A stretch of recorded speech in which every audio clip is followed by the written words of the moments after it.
Good evening, everybody. My name is Anderson Cook, coordinator for Read SC, South Carolina Center for the Book. Thank you all for joining us. Before we begin, I want to make sure that everyone knows that we do have closed captioning available. It's at the bottom of the screen. There is an icon that you can click so that if you need or want, you can read what we are saying as we're saying it this evening. The format of tonight's talk is going to be a brief introduction by me, then our speaker for the evening, Dr. Walter Curry, talking about his book, and after the talk, we should have time for a few questions. There is also a chat icon at the bottom of your screen to write any questions. Please feel free to enter questions at any point during tonight's talk. So now about our speaker. Dr. Walter Curry is, among many other things, a genealogist from Orangeburg, South Carolina. He is also a member of the South Carolina Genealogical Society, Orangeburg County Historical Society, and Aiken-Barnwell Genealogical Society, and the African American Historical and Genealogical Society. He also volunteers his time to the International African American Museum. His most recent project, Salley and the Thompson Family, is on display at the Aiken County Historical Museum and features his ancestors' contribution to the founding of Salley, South Carolina, among many other stories, through artifacts and primary sources. And I don't want to take up too much of his time, so with that, I'm going to hand it off to Dr. Walter Curry. Thank you, Anderson, for that wonderful introduction. Good evening. Just want to thank everyone for registering for tonight's event. I am grateful and honored. When I saw the web link about a week ago, the seats were filled, sold out. And so I just want to say to all of the registrants, once again, thank you for registering for tonight's event. And I hope that you will take something from it and learn about my exciting family history. This month is Black History Month, and this is the month that we celebrate the achievements of African Americans all across the state, all across this great country. And so to have this presentation this evening during Black History Month is a very sacred and symbolic occasion, which I do not take for granted. And so we're going to go ahead and get started. The presentation agenda, the presentation will be about my family history book, The Thompson Family, Untold Stories from the Past from 1830 to 1960. And on the agenda, we have 6 sections. The first section is Your Place in History, a Dichotomous Perspective. The second section is My Journey Started with Conversations. The third section, the intro to the book, The Thompson Family, Untold Stories from the Past, 1830 to 1960. The fourth section is the narrative essays and narrative analysis. The fifth section is the appendix, and we're going to close it out with Q&A. Your Place in History, a Dichotomous Perspective. When I coined this dichotomous perspective, the word dichotomy means both sides. And so there is a connection that I've discovered between history and genealogy. And so I came up with my own definitions of history and genealogy. And with my definitions, I came up with a dichotomous perspective, understanding my place in history. And with these definitions that I have defined, hopefully you will discover your place in history. History, and how I define it, is the subject matter in which we learn about other people by studying the past. That's history. Genealogy, how I define it, is the subject matter in which we learn about our ancestors, ourselves, by studying our ancestry. And then there's a secondary definition to history. History informed us about humanity that alludes to time, place, location, event, activity, and technology. How I define genealogy, secondary definition, genealogy informed us about our ancestry that alludes to time, place, location, event, activity, and technology.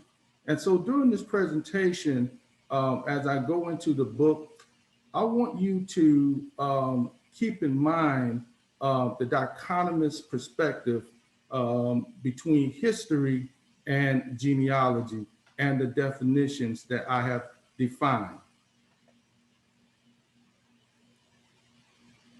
My place in history started with conversations.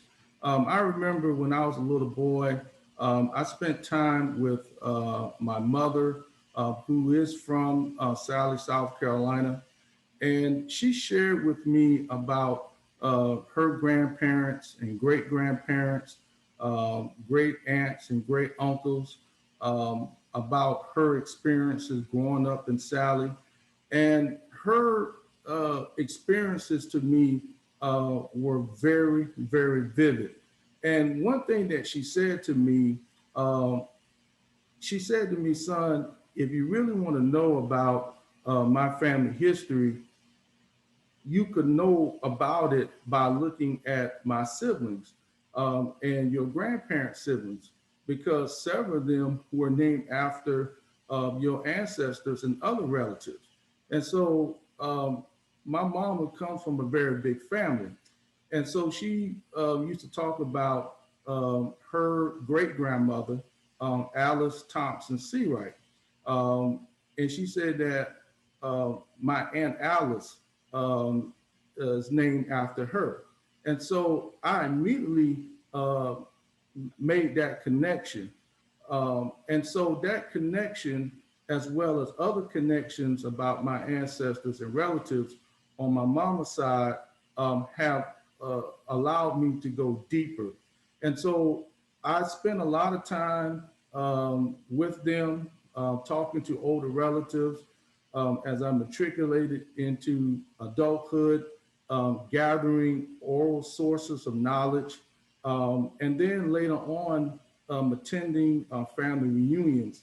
And during those family reunions that I attended, I also received more information. And so the oral sources that I received were corroborated with primary sources as well as secondary sources. And so that piqued my interest about family history on my mama's side. And then later on, I decided to go further and find out that many of my mama relatives were famous people and people who were enslaved, ancestors who served in the Civil War. And so those conversations sparked my interest in genealogy. And so the intro to the book is called The Thompson Family, Untold Stories from the Past, 1830-1960. So I gather all of the information about my mother's family, my great grandmother's family, Alice Thompson Seawright. And so 2 years ago, I started to write the book. And so I completed the book in 2018. And this book is the first volume chronicling the family history of an African-American family from Salley, South Carolina.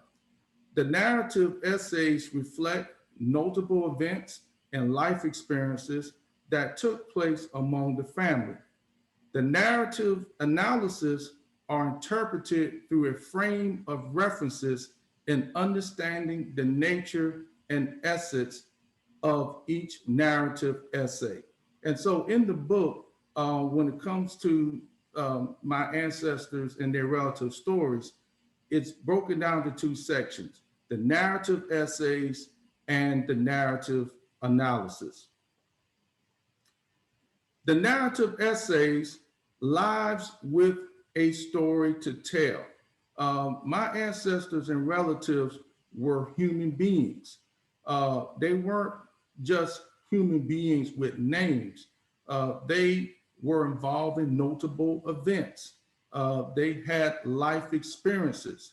And so they lived lives with a story to tell. And so that's what a narrative essay is. It is a story. And so in the book, there are 10 narrative essays, but for this presentation, I will go into three narrative essays of individuals who had notable events during the course of their lifetime, as well as significant life experiences. The first person is Milledge Thompson, a Freedmen story. Milledge Thompson, the oldest of 7 children, was born on October the 5th, 1830. During his enslavement, Milledge was given the opportunity to earn wages to secure his freedom. With considerable help from local white residents, he was able to purchase his freedom in addition to purchasing the freedom of his daughters, Charlotte and Clara. Later, Milledge purchased 100 acres of land for $2 per acre in the Kitchings mill area outside of Salley, South Carolina. Now, this story was told to me at a family reunion, the Quarterbaum family reunion. I had the chance to meet Milledge's great-granddaughter, Charlotte's granddaughter.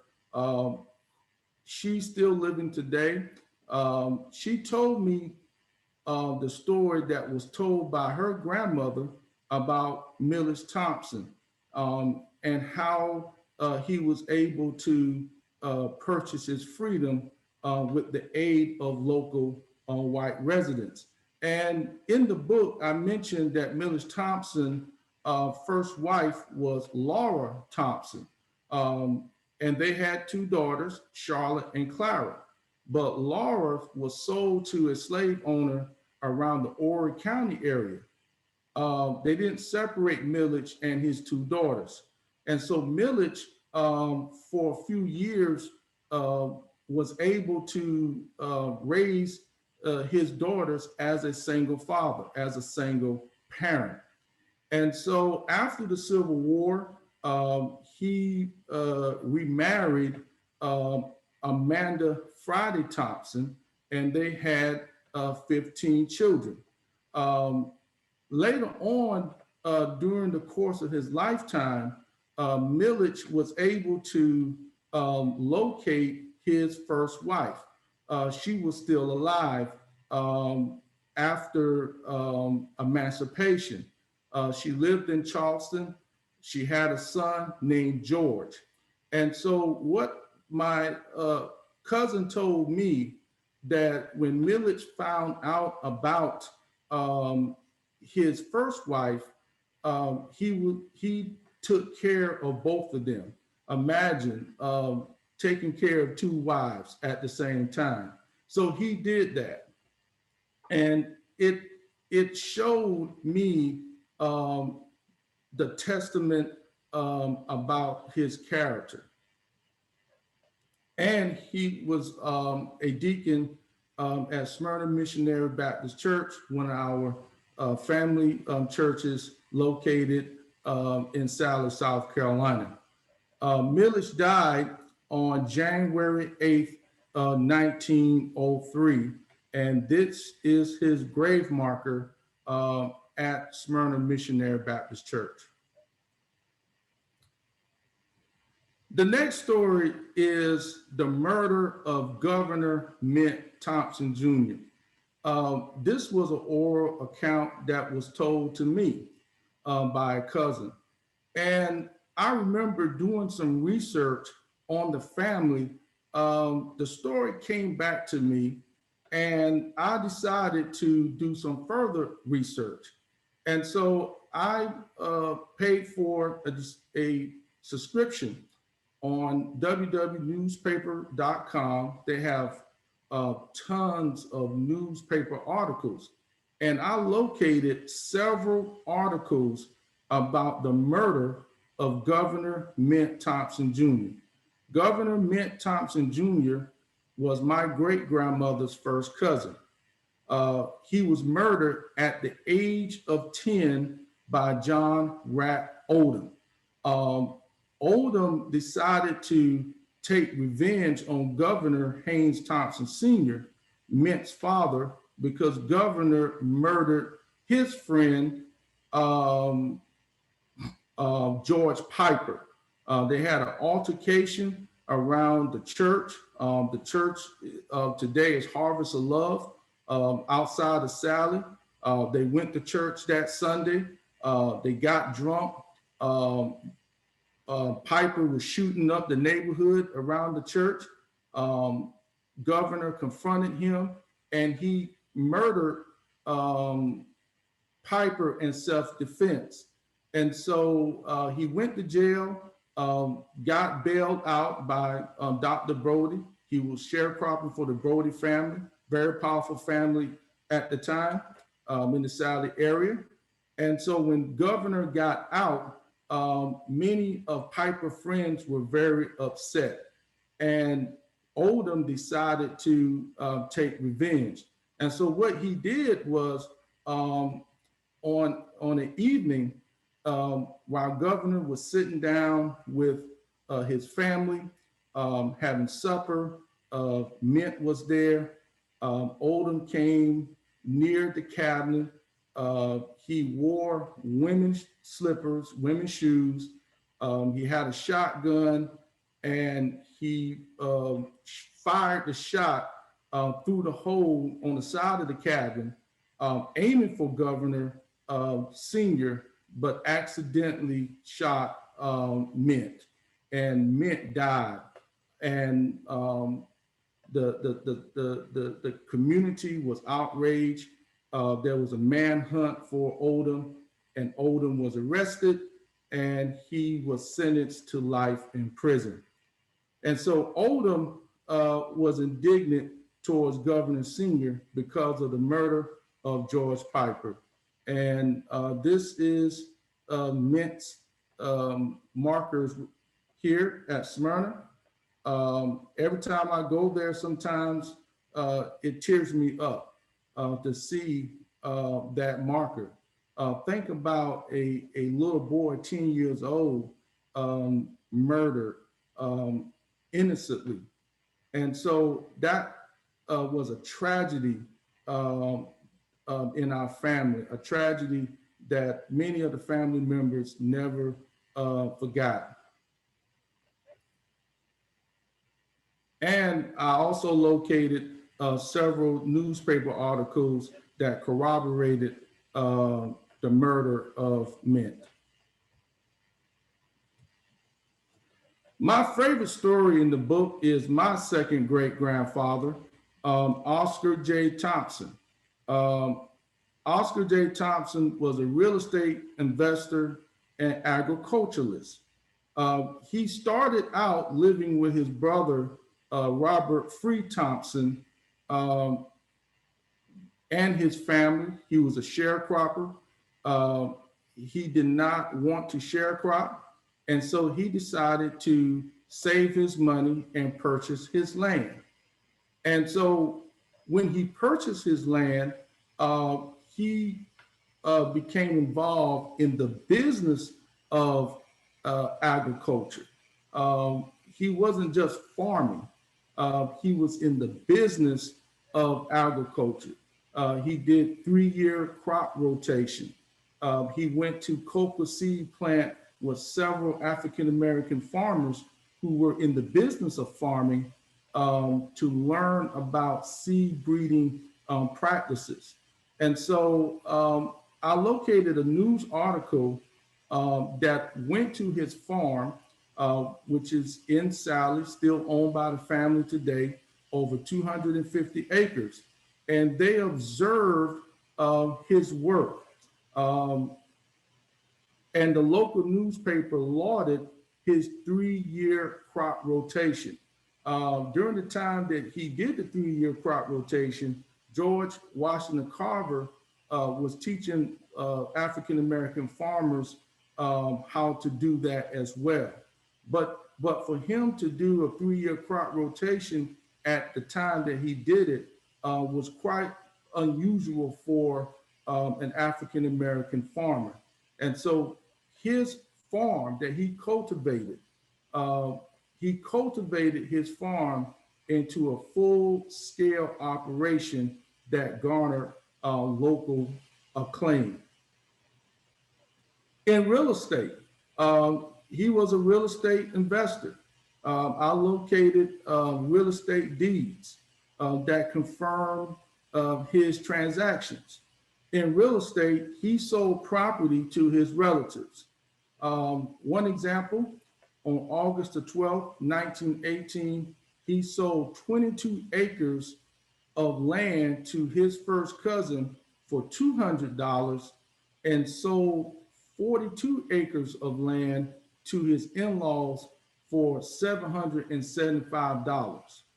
All of this that he did during the era of Jim Crow, segregation, racism, but he found a way to be successful through entrepreneurship.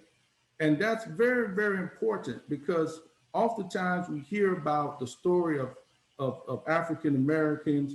They were poor, they were sharecroppers, they were enslaved, they struggled. And we cannot discount that in the narrative.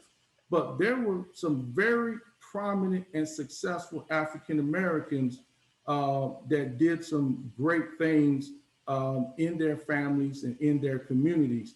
And Oscar J. Thompson was one of them. Narrative analysis. I just went over the narrative essays. The essays tell the story, but it's important to go beyond the narrative through reflection. And as a doctor of education, I'm always thinking about research. And so I was looking for a research methodology to go beyond the narratives.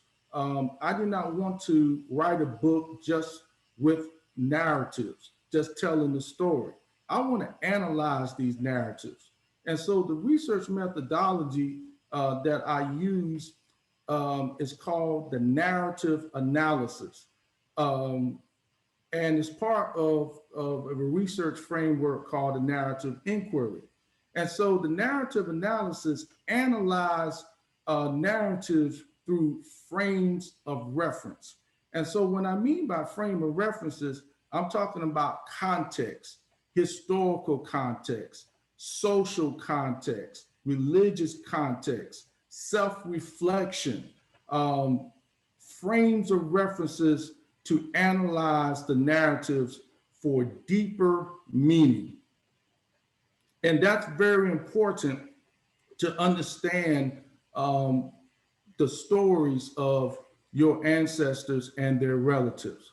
Frames of references.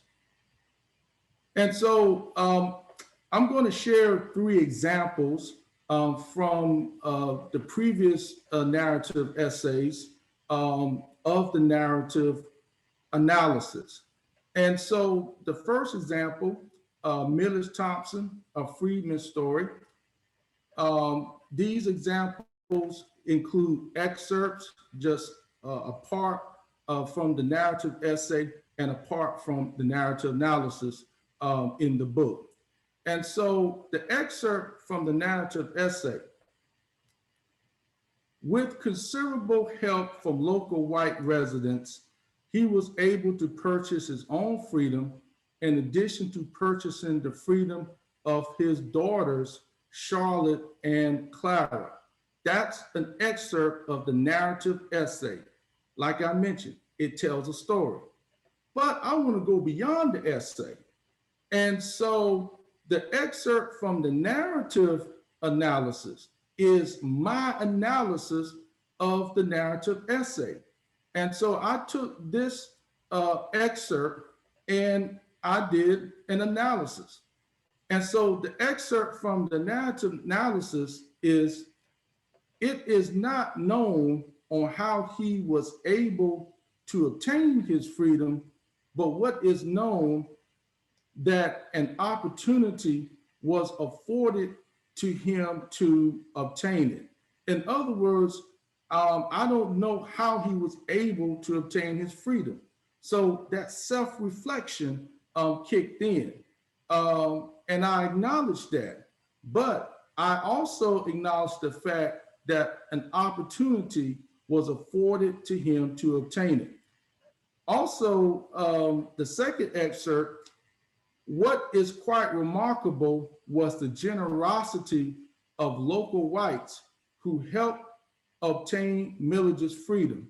Their efforts could have attested to Milledge's character. And so I'm making an inference there. And there are some narratives, slave narratives about slaves getting assistance from local whites and other people as well to obtain their freedom. But I made an inference that Milledge could have, his character could have played a role on the reason why he was able to obtain his freedom. So this self-reflection and making inferences are very, very important when you are analyzing narratives. The murder of Governor Mitt Thompson Jr. The excerpt from the narrative essay, Governor Mitt Thompson Jr. was murdered at the age of 10 by John Rat Odom. He accidentally shot Mitt, but targeted Mitt's father, Governor Haynes Thompson Sr. Odom was indignant towards Governor Sr. because of the murder of George Piper. That's excerpts from the narrative essay. The excerpt from the narrative analysis, Governor was arrested and charged with murder. During the Jim Crow era, I highlight that boldface for a reason. African Americans faced obstacles in obtaining quality legal representation, but it was unusual for an African American like Governor to obtain legal representation and post bond to obtain his freedom. That is a historical context. And Governor was a sharecropper, and many sharecroppers, their landowners got them out of trouble if they got in trouble. That was very frequent during that particular time because the landowners saw sharecroppers as well as tenant farmers as their workers. They needed them to work on the farm. So when some of them got in trouble, depending on their character, the relationship with the landowner, they were able to get out of trouble. And that was the case with Governor. His harmonious relationships with local whites aided him. Oscar Thompson, real estate investor and agriculturalist. The excerpt from the narrative essay, Oscar was a full-fledged entrepreneur. In agriculture, he cultivated his farm into a full-scale operation that garnered local acclaim. The local newspaper lauded his 3-year crop rotation system. The excerpt from the narrative analysis of self-reflection. Despite living in the Jim Crow era, he became a successful entrepreneur overcoming whatever odds he faced. In real estate, the excerpt from the narrative essay, he sold property to his relatives. On August the 12th, 1918, he sold 22 acres of land to his first cousin for $200 and sold 42 acres to his in-laws for $775. Excerpt from the narrative analysis. I suspected that Oscar knew the criticality of economic opportunities, especially in an era where economic opportunities for rural Southern African Americans were limited. So again, historical context, self-reflection, frames of references which allow me to analyze these narratives. And it's very important to understand self-reflection, because you want to know how these narratives about your ancestors and relatives mentally affect you. Your perspective, your view is very, very important. Now, the appendix section. The appendix section is a part of the book, at the end of the book, and there are several sections of the appendix. Pictures, grave markers, newspaper articles, Oscar Thompson real estate deeds, Sam Webb Confederate service records, Lavinia C. Thompson, South Carolina Confederate pension, and acknowledgments. And so we're going to go into the appendix. Now, this is Milledge Thompson Family home, which was located in the Kitchings Mill community, Salley, South Carolina. Kitchings Mill community outside of Salley going towards Aiken. It was founded by two Kitchings brothers who started a sawmill there. And what they did was they cut the trees and they transported the trees on the south banks of the South Edisto River, which runs through that part of Aiken County all the way to the low country. And so the Kitchens Mill area also had at one time the first public library in Aiken County. So it was a very prominent community. And so this is a picture of Milledge Thompson family. This is Milledge Thompson here. This is his second wife, Amanda Friday Thompson. You see the arrow pointing is a garter. She had a garter on the right side of her neck. This person here, Purvis Thompson Sr., he was my great-grandmother Alice's adopted father, her stepfather.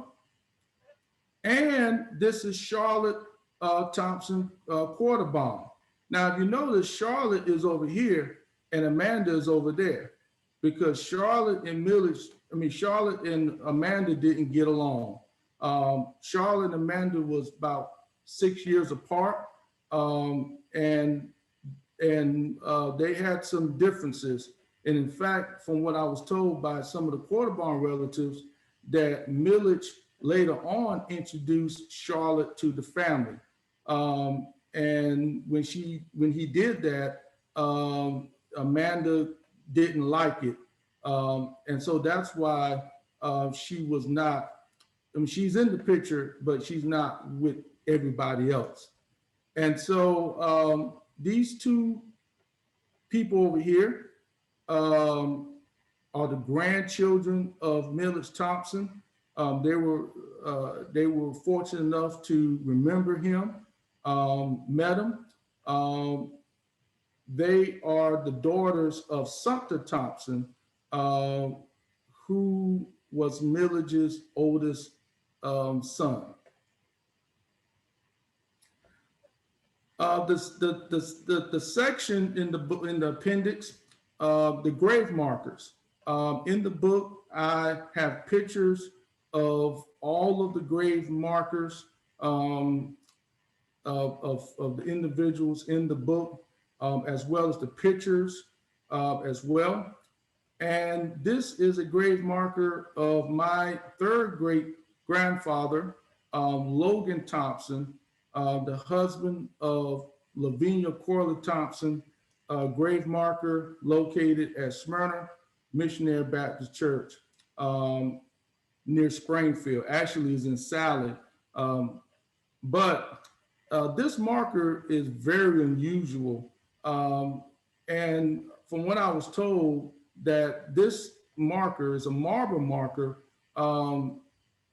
If you see this marker in a cemetery, that means that someone who uh, lived a very distinguished life.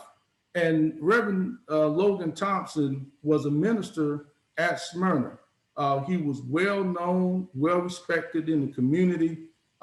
He was also a carpenter by trade. And my third great grandmother, Lavinia Corley Thompson, was his second wife. He was married previously, and he had several children from his first wife. Real estate transfers, Aiken, South Carolina, news articles. News articles are in the book. This news article states Oscar Thompson to Henry and Eliza Felder, his in-laws, 42 acres in Rocky Grove Township. He sold those acres for $775. So this confirms, and I mentioned this during the presentation, how my oral accounts of my family history confirms switch it around. The primary sources confirm my oral accounts. So it's very important that when you do oral history, that you follow it up with research. Primary sources are very, very important. I was able, with the help of Genealogical Society, to transcribe all of Oscar Thompson's real estate deeds.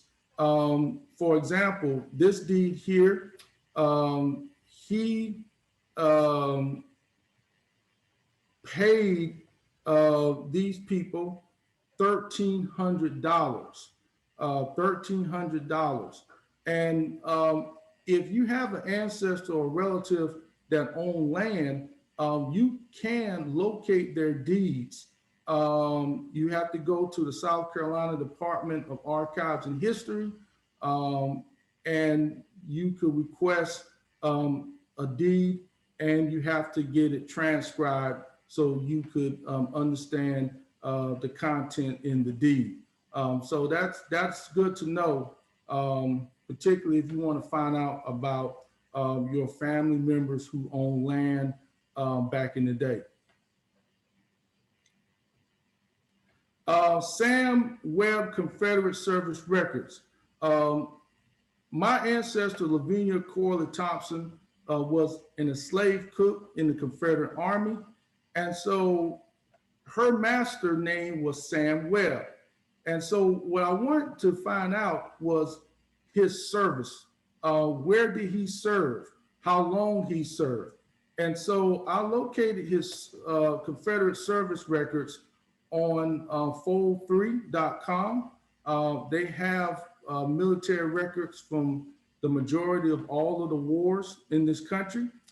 And I was able to find out more about not only his service, but where he served as well. And those records are in my book. My ancestor, Lavinia Corley Thompson, she received, she applied for a Confederate pension. During the time of her applying for the pension, There were many enslaved African Americans who served in the Confederate Army. Many of them were teamsters, cooks, body servants. They restricted it to those professions because there were so many of them applied. There were some soldiers who served applied as well. But the Confederate pension application is a lot of information that you could glean from the application. This application here, Lavinia, it says she served as a cook under Sam Webb. And then you go down to her signature here. It's an X signature, which means that she was illiterate. And so anytime you see an old document with an X, that means that person was illiterate and somebody signed their name, usually a person who was literate. But what's so interesting about this application is the fact that these two individuals, Harrison Davis and Jane Anderson, were slaves with Lavinia on the Corley plantation. And also so interesting too, that Lavinia is the only African American female who Confederate pension was improved in the state of South Carolina. And she's one of over 10 African Americans, Confederate pensioners from Aiken County who applied for their pension. Their pension was approved, and they are a class of over 100 African Americans who applied for Confederate pensions, and their pensions were improved. And so if you want to find out about Confederate pensions, African American Confederate pensions, there's a book called South Carolina African American Pensioners by Alexis Helsley. And you can also go on the archives website and locate those pensions as well. This is interesting, looking at the old Thompson Family history book. A slave narrative was told by Lavinia. She went by the nickname Bonnie, and she told her enslaved experience to her grandchildren. I'm not going to read it entirely, but I'm going to read just a few excerpts here. As of this day, we don't know how much Mary was sold for, but we do know that Bonnie was sold for $100. And Grandma Bonnie said, I must have been the pretty thing that day because I bought in that much money. She told the slave auctioneer, you might as well sell me over because I ain't a goat. At the time, her dress was white. Her master beat her all the way home till her dress was so bloody that you couldn't see the white on it. That was her enslaved experience that she shared with her grandchildren. Very profound. And so my book in 2019 received a book award, my first book award, the International Book Award winner, nonfiction genealogy category by the African American Historical and Genealogical Society. And on February the 2nd, 2020, they extended it. The last date was August 25th, 2020. I partnered with the Aiken County Historical Museum. We curated an exhibit called Salley and the Thompson Family that went into the history of Salley, but also brought out the stories in the book about my ancestors and relatives, which include artifacts and other memorabilia. And these are pictures from the exhibit. Sharecropping exhibit, ancestor Joshua and Queen Corlett Thompson. They were sharecroppers. This picture focused on Lavinia life as an enslaved cook in the Civil War. And this part of the exhibit was a glass case, which includes the resolution that our family received to honor her service as a South Carolina African-American Confederate veteran from the South Carolina State Legislature, and other information that highlight the three African-American founders of Aiken County. Okay, this is the end of my presentation. Thank you for listening. And now I will entertain questions. Thank you so much, Dr. Curry, for sharing. We do already have quite a few questions. As a reminder, if you have a question, please put it in the chat box. There is an icon at the bottom of your screen. So we have several already from Erica. Dr. Curry, was there any evidence of the Blacks in the area pooling together their resources to purchase property, as you've documented with Thompson? Yes. That's a great point. Great question. There were African Americans that worked together, who pooled their resources to purchase land. I know with my ancestor, he was able to save money to purchase his land. Okay, the next question we have. At the time that Thompson purchased his property, do you know the ratio of the population between Blacks and whites in Salley? The ratio between Blacks and whites,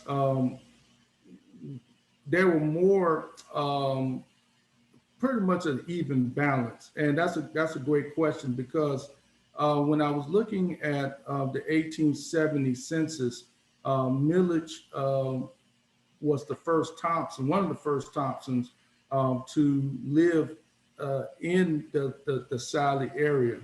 And after the Civil War, many of the former slaves migrated around the area known as the Skillet. Before the town of Salley, because the town of Salley was founded in 1886, it was called Johnstown. But many of the freedmen settled in the area known as the Skillet. That area is around Kitchings Mill on Highway 4. At the time, the freedmen and the local whites, many of them were poor. That was one of the poorest areas in the county. But those who were enslaved pretty much stayed around the Skillet area, and many of the local whites did not leave; they stayed as well. But I don't know the exact number as far as the ratio. All right. The next question we have: did you include any historical events that were happening in the county and state with each narrative analysis? Yes. In fact, the narrative analysis about my ancestor Lavinia, I mentioned the fact that during the time that she migrated, or during the time that she was in Aiken County, before Aiken County was founded in 1871, parts of Aiken County consists of Orangeburg County, Barnwell County, Lexington County, and Edgefield County. And so I mentioned in the book in 1871, there were 3 African Americans, Prince Rivers, a former slave who escaped to the Union side, Charles Haynes, a free Black who was drafted in the Confederate Army, Samuel J. Lee, um, a slave who served under Samuel Gowan in the Confederate Army.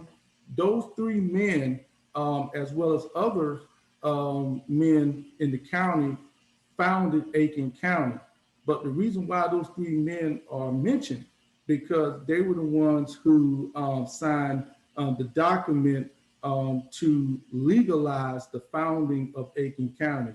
And that's very, very important to mention because when I was doing my research about my ancestor, and I went to, for the first time, the Aiken County Historical Museum, that's when I learned that Aiken County was the first county that was founded, according to my knowledge, by African Americans.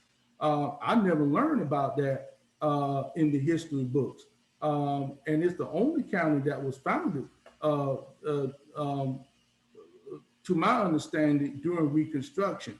So yes, in my book, I do mention notable events relevant to my ancestor experiences. Many of those events just expose traditional topics and events in African American history.